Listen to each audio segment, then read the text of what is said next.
12 তারিখ সকাল 9টা থেকে নদিয়ার পলাশী থেকে আমাদের বাবরি যাত্রা শুরু হবে।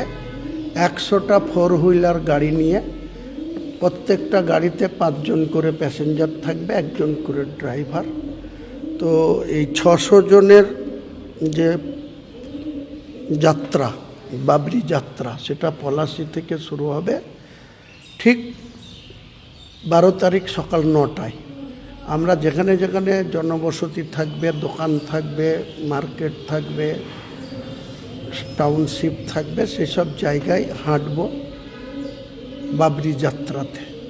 এবং যতটুকু লেন্থ আমি জেনেছি, টোটাল পলাশী থেকে ফারাক্কা হচ্ছে 150 কিলোমিটার, ফারাক্কা থেকে ওটা 85 কিলোমিটার ইটাহার। আমরা টোটাল মালদা কভার করে ইটাহারে গিয়ে 13 তারিখে রাত্রি 8টায় শেষ করব।